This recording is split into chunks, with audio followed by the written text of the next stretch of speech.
नमस्कार, मैं Rana Yashwant India news पर आपका स्वागत करता हूं और आप देख रहे हैं अर्धसत्य।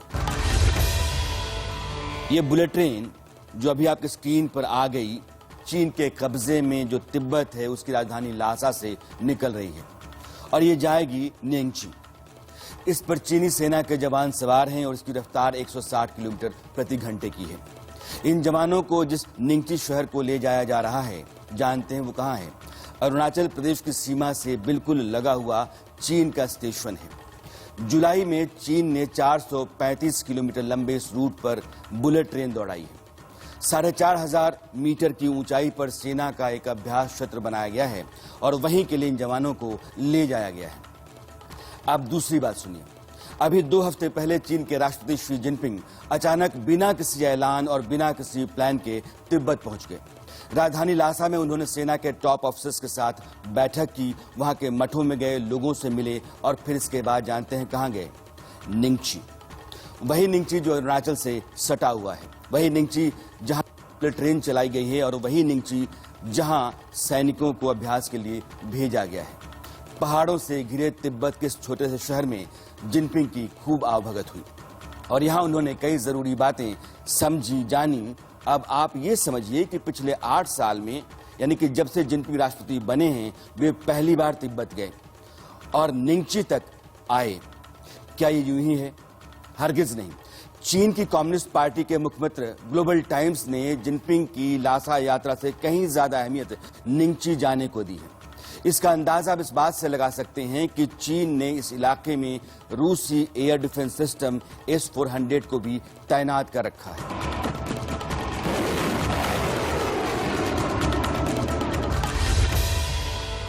अरुणाचल से लगी सीमा के पास चीन ने पिछले कुछ समय में बहुत सारा कंस्ट्रक्शन करवा रखा है, बहुत सारी हवाई पट्टियां बनवा रखी हैं।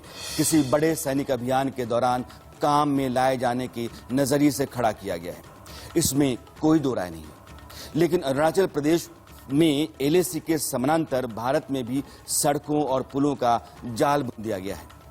सेना की भारी तैनाती रहती है और हासिमारा में जो ईस्टर्न एयर कमांड है, वहां राफेल लड़ाकू विमानों को या उसके दूसरे स्क्वाड्रन को तैनात कर दिया गया है। भारत को अब तक 36 में से 26 राफेल मिल चुके हैं। एक स्क्वाड्रन अंबाला में तो दूसरा हासिमारा में रखा गया है। हर सत्र में आज हम चीन का जिक्र इसलिए कर रहे हैं क्योंकि गोगरा से दोनों देश सेनाओं को हटाने का फैसला तो कर चुके हैं। 31 जुलाई को कमांडर लेवल की जो बैठक हुई, उसमें जो निर्णय हुआ उसको मान तो लिया गया है, लेकिन कुछ चीन अभी कर रहा है वो कुछ सामान्य सा नहीं दिख रहा है। चीन की हरकतें खतरनाक दिख रही हैं और देश को इससे वाकिफ कराना बहुत जरूरी है। चीन की अब दूसरी भयानक साजिश सुनिए। अरुणाचल की सीमा से कुछ दूरी पर तिब्बत के अंदर चीन वारलुंग जांगबो नदी पर दुनिया का सबसे बड़ा बांध बना रहा है। जानते हैं ये नदी कौन सी है? भारत में आने पर ब्रह्मपुत्र कहलाती है, बांग्लादेश में जमुना नदी के नाम से जानी जाती है। करीब 3,848 किलोमीटर लंबी विशाल नदी समूचे पूर्वोत्तर का जीवन आधार कही जाती है।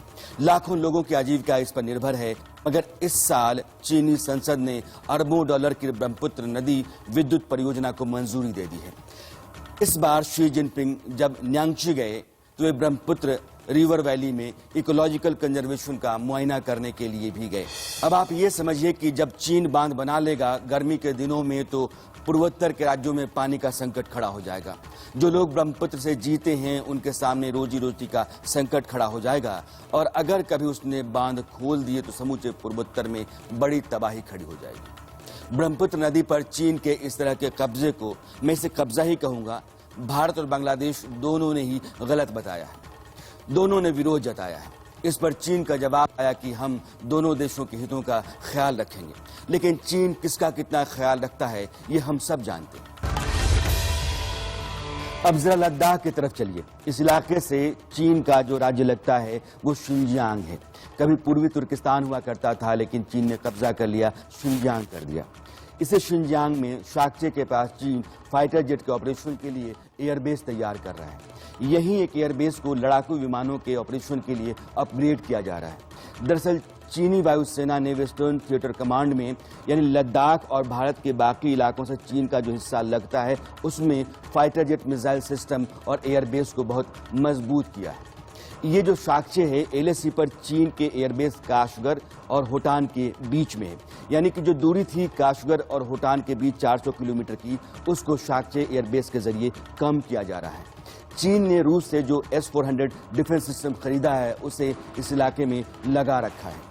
अब आप ये समझिए कि एक तरफ भारत के साथ कमांडर लेवल की बातचीत चल रही है, गोगरा से सैनिक हटाए जा रहे हैं, कुछ और जगहों से सैनिकों के हटाए जाने पर बात बन सकती है, और दूसरी तरफ चीन एलएसी से लगे इलाकों में सैन्य बंदोबस्त लगातार मजबूत करता जा रहा है। क्या इससे उसकी बदनीयती साफ नहीं दिखती? अब भारत में खास करके नरेंद्र मोदी की सरकार के आने के बाद भारत चीन के खिलाफ नहले पर दहला वाली चाल चल रहा है। चीन साक्ष्य में एयरबेस बना रहा है तो भारत ने लद्दाख में 4 नए एयरपोर्ट बनाने का फैसला किया है। उनमें से एक तो पैंगोंग लेक के पास ही बनाया जाएगा।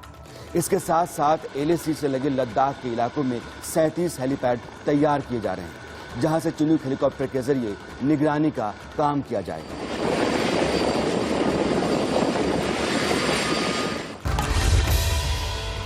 अब आते हैं कि चीन कमांडर लेवल की जो बातचीत कर रहा है उसका हासिल क्या है। पूर्वी लद्दाख के हिस्से में लगभग 12 ऐसी जगह हैं जहां चीन बार बार टकराव बोलता है। इन्हीं में से एक पॉइंट है 17A, इसको गोगरा हाइट्स के नाम से जाना जाता है। अभी जो हाल ही में भारत और चीन के बीच कमांडर लेवल की मोल्दो में 12वीं बैठक हुई, उसमें यह तय हुआ कि दोनों देश अपनी अपनी सेनाओं को पीछे हटाएंगे और यह बात दोनों देशों ने मान ली है। खबर ही अच्छी है।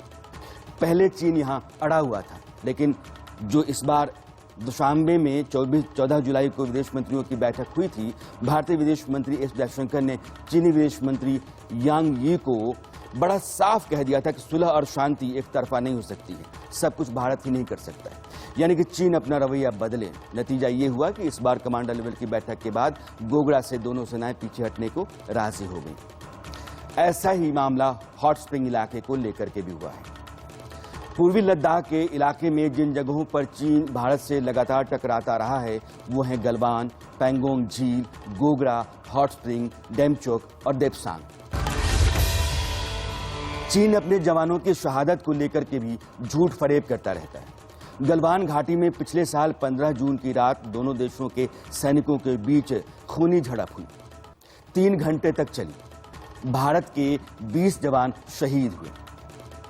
हमारी सरकार ने इस झड़प के बाद कर्नल संतोष बाबू को महावीर चक्र दिया और बाकी में से 5 शहीद जवानों को वीरता मेडल देकर दुनिया के सामने उनके पराक्रम का परचम लहराया।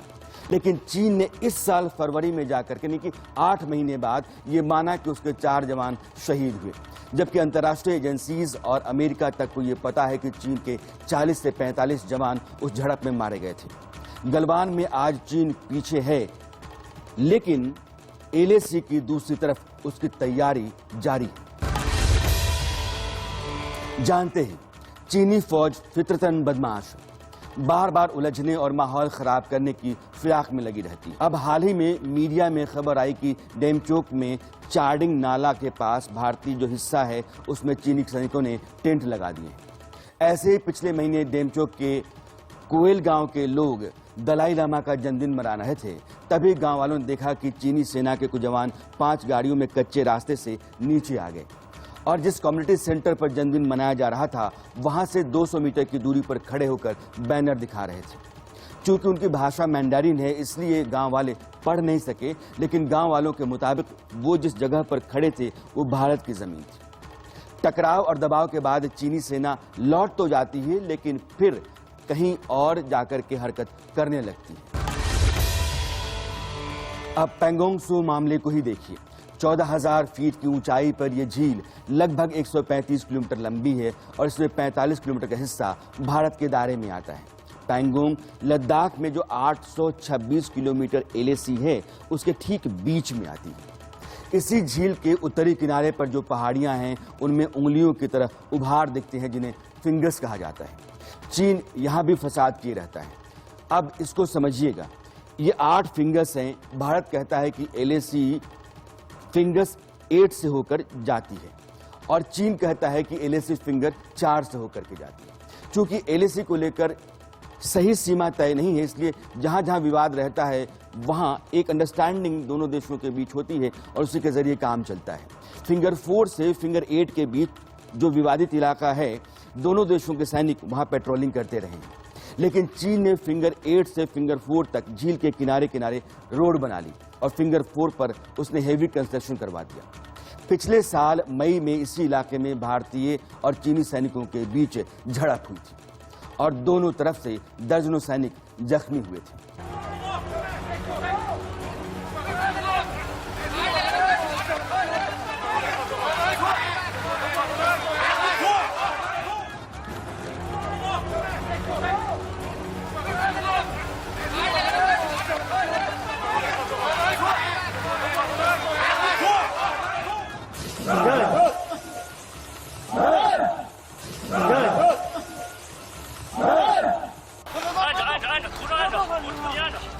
इस झड़प के बाद भारतीय सेना ने जवानों की तैनाती और रणनीति तेज कर दी। नतीजा ये रहा कि हमारे जवान सितंबर के महीने में फिंगर 4 की चोटियों पर मोर्चा जमा बैठे। यहां से फिंगर 8 तक का पूरा इलाका साफ साफ दिखता है और युद्ध में कहा जाता है कि जिसके पास हाइट है उसी की फाइट। भारतीय फौज के इस आक्रामक रवैये के बाद ही चीन बातचीत की टेबल पर आया और इस साल फरवरी में रक्षा मंत्री राजनाथ सिंह ने संसद में पैंगोंग लेक पर जो बातचीत हुई उसका नतीजा सदन के सामने रखा। पैंगोंग लेक एरिया में चीन के साथ डिसएंगेजमेंट का जो समझौता हुआ है उसके अनुसार दोनों पक्ष फॉरवर्ड डिप्लॉयमेंट को phased, coordinated and verified manner में हटाएंगे। चीन अपनी सेना की टुकड़ियों को नॉर्थ बैंक में फिंगर 8 के पूरब की दिशा की तरफ रखेगा और इसी तरह भारत भी अपनी सेना की टुकड़ियों को फिंगर 3 के पास अपने permanent base Dhan Singh Thapa post पर रखेगा। इसी तरह की कार्रवाई साउथ बैंक एरिया में भी दोनों पक्षों द्वारा की जाएगी। ये कदम आपसी समझौते के तहत बढ़ाए जाएंगे तथा जो भी निर्माण आदि दोनों पक्षों द्वारा अप्रैल 2020 से नॉर्थ एंड साउथ बैंक पर किया गया है उन्हें हटा दिया जाएगा और पुरानी स्थिति कायम कर दी जाएगी। अगर आप पैंगोंग के दक्षिणी हिस्से की तरफ आते हैं तो यहाँ भारतीय सेना की पोजीशन बहुत मजबूत है। इससे चीन परेशान रहता है। यहाँ एक विवादित एरिया है ब्लैक टॉप। पैंगोंग के उत्तरी हिस्से में फिंगर 4 की चोटियों पर जब भारतीय सेना ने कब्जा जमाया था तो उसका जवाब देने के लिए चीनी फौज ब्लैक टॉप की तरफ बढ़ी थी, लेकिन उसने देखा कि हिंदुस्तान के जवान वहां पहले से ही जमे बैठे। पैंगोंग से लगता हुआ त्रिशूल का इलाका है। इसका एक हिस्सा समतल है जो सामरिक रणनीति के लिहाज से बहुत महत्वपूर्ण है। यही रास्ता है जो आगे उत्तर में दुनिया के सबसे ऊंची एयर स्ट्रिप दौलत बेग ओल्डी को जोड़ता है, जहां से भारतीय वायुसेना की आवाजाही बनी रहती है। अगर त्रिशूल पर नियंत्रण हो जाता है तो पैंगोंग झील पर पूरी तरह से कब्जा हो जाएगा और लद्दाख का एक बड़ा हिस्सा कट सकता है। 1962 की जंग में चीन ने त्रिशूल को अपने कब्जे में लेने की कोशिश की थी, लेकिन भारतीय सेना ने उसकी कोशिश को नाकाम कर दिया। आज भी चीन की नजर त्रिशूल पर रहती है, लेकिन यहाँ पिछले साल से 40,000 से ज्यादा जवान, टैंक, गोला बारूद भारत ने जमा कर रखे हैं।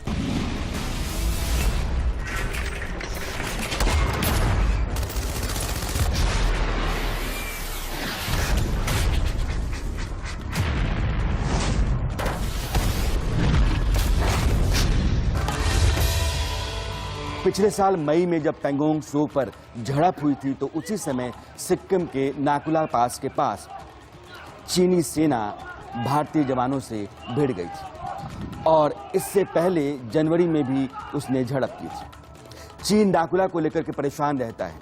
19,000 फीट की ऊंचाई पर ये एक बेहद अहम दर्रा है जहां भारतीय सेना काफी ऊंचाई पर बैठी हुई है और उसके पास रणनीतिक बढ़त है। यहाँ आज की तारीख में चीन अगर बातचीत करता है या फौज उसके पीछे हटती है तो उसका कारण यही है कि भारत की मौजूदा सरकार आक्रामक है और सेना ताकतवर है। प्रधानमंत्री मोदी बार बार यह बात कहते रहे हैं कि भारत को आंख दिखाने का मतलब उसी की भाषा में जवाब पाना होगा और ऐसा उन्होंने पिछले साल गलवान टकराव के बाद अपने लद्दाख दौरे में भी कहा था। लेह लद्दाख से लेकर करगिल और सियाचिन तक, रेजांगला की बर्फीली चोटियां से लेकर गलवान घाटी के ठंडे पानी की धारा तक, हर चोटी, हर पहाड़, हर जर्रा जर्रा, हर कंकड़, पत्थर भारतीय सैनिकों के पराक्रम की गवाही देते हैं। 14 कोर की जांबाजी के किस्से तो हर तरफ है। दुनिया ने आपका अदम्य साहस देखा है। ऐसा नहीं है कि चीन की सरकार और सेना भारत के प्रधानमंत्री की बात सुनती नहीं है, और ऐसा भी नहीं है कि चीन इस तरह की सीधी चुनौती को चुपचाप सुन लेता, सह लेता है। लेकिन सच्चाई ये है कि उसको पता है कि यह बदला हुआ भारत है। 62 की बात गुजरे दिनों की हो गई है। इधर भारत है जो चीन से लगातार बातचीत के बावजूद उसकी हर चाल पर नजर रखता है और अपनी तैयारी भी भरपूर रखता है। अभी जून में चीन से लगी सीमा पर 50,000 और सैनिकों को भेजा गया। पिछले कुछ महीनों में फाइटर जेट्स स्क्वाड्रन की तैनाती भी बढ़ाई गई और आज की तारीख में चीन से लगे बॉर्डर पर 2 लाख जवान तैनात हैं। ये पिछले साल के मुकाबले 40% ज्यादा है। जिस चीन की चर्चा आज हम कर रहे हैं वो इसलिए भी जरूरी है कि हम समझें कि वो कहां तक गिरकर अपने को तैयार करने की कोशिश कर रहा है। आप यूं मानिए कि चीन के राष्ट्रपति शी जिनपिंग हिटलर के रास्ते पर आगे बढ़ रहे हैं। अब चीन 8 साल से लेकर 16 साल तक के बच्चों को आर्मी की ट्रेनिंग दे रहा है। ये तस्वीर जो अभी आपके सामने स्क्रीन पर है इसी बात की गवाही है। बाकायदा कैंप खोले गए हैं। जून और जुलाई में जब स्कूल में गर्मियों की छुट्टियां होती हैं तो बच्चों को यहाँ लाया जाता है और उनको काफी मुश्किल टास्क से गुजारा जाता है। ऐसा ही कैंप चीनी फौज ने अरुणाचल से लगे हुए इलाके में लगाया था। जो बच्चे दिख रहे हैं ये सब तिब्बत की राजधानी लासा के हैं और प्राइमरी सेकेंडरी स्कूल के बच्चे हैं। चीनी सेना का यह अभियान पिछले साल से लगातार चल रहा है।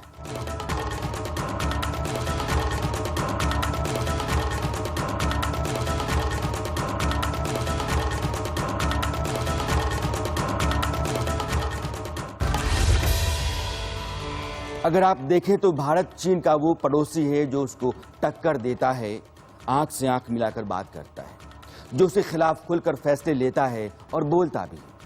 ये बात चीन के मौजूदा राष्ट्रपति शी जिनपिंग को पचती नहीं होगी, क्योंकि वो चीन में एक बड़ा इतिहास लिखना चाहते हैं। वो चीन के सबसे महान नेता और उनके दौर को चीन के स्वर्णिम काल के तौर पर याद किया जाए, इसका सपना पाले बैठे हैं। इसलिए भारत उनको चुपता रहता है। अगर आप देखें तो लेह लद्दाख से लेकर जम्मू कश्मीर, उत्तराखंड, हिमाचल, सिक्किम और अरुणाचल तक जो चीन की सीमा लगती है वो 3500 किलोमीटर के आसपास की है और इस पूरी सीमा के साथ चीन कई मोर्चों पर पंगा लेता रहता है। अब उत्तराखंड को ही ले लीजिए। 2 हफ्ते पहले बाड़ाहोती सेक्टर में करीब 35 चीनी सैनिक घुस आए। बाड़ाहोती वो इलाका है जिसको LAC का सेंट्रल सेक्टर भी कहा जाता है और यहाँ हाल ही में चीनी सैनिकों की एक प्लाटून सक्रिय देखी गई। इस इलाके में एक हवाई अड्डे पर चीनी एयरफोर्स की गतिविधियां तेज हैं और उनकी तरफ से जो ड्रोन है उसकी तैनाती की गई है। लेकिन भारतीय सेना और वायुसेना दोनों यहां अपनी पोजीशन लिए हुए हैं, मोर्चा मजबूत किए हुए हैं। एयरफोर्स ने तो कुछ हवाई अड्डों को सक्रिय भी कर दिया है।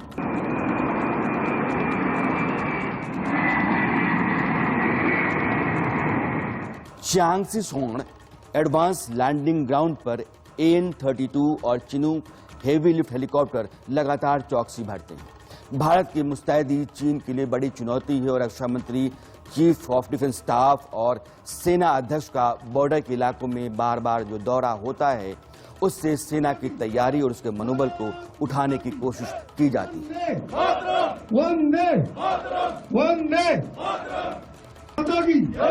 भारत माता की। अगर आप दोनों देशों की सैन्य ताकत को देखें तो चीन भले ही आंकड़े में आपको ज्यादा लगे, लेकिन जब आप ये देखेंगे कि रणनीतिक तौर पर किसकी सेना के पास युद्ध का अनुभव ज्यादा है, तो भारत का पलड़ा आपको भारी दिखेगा। एयरफोर्स के लिहाज से देखें तो चीन ज्यादा हाइट पर है, इसलिए उसके फाइटर जेट्स भारतीय विमानों के मुकाबले आधा पेलोड और फ्यूल लेकर ही उड़ सकते हैं। यही नहीं, भारत के पास सभी मौसम में उड़ सकने वाले मल्टी रोल एयरक्राफ्ट हैं, जबकि चीन के J-10 के पास ही ये क्षमता है। नेवी के लिहाज से भारत का पलड़ा हमेशा से भारी रहा है। अभी कुछ ही रोज पहले नौसेना का जो पूर्वी जंगी बेड़ा है 2 महीने के लिए दक्षिण चीन सागर के लिए रवाना हुआ है, जिस दक्षिण चीन सागर को लेकर के चीन अपनी लठैती करता रहता है, उस पर अपना दावा करता रहता है। इस बेड़े में guided missile destroyer, guided missile frigate, INS Shivalik, जंगी जहाज वगैरह वगैरह हैं। ये बेड़ा Malaysia, Indonesia, Philippines, Vietnam, Singapore और ऑस्ट्रेलिया की नेवी के साथ युद्धाभ्यास करेगा।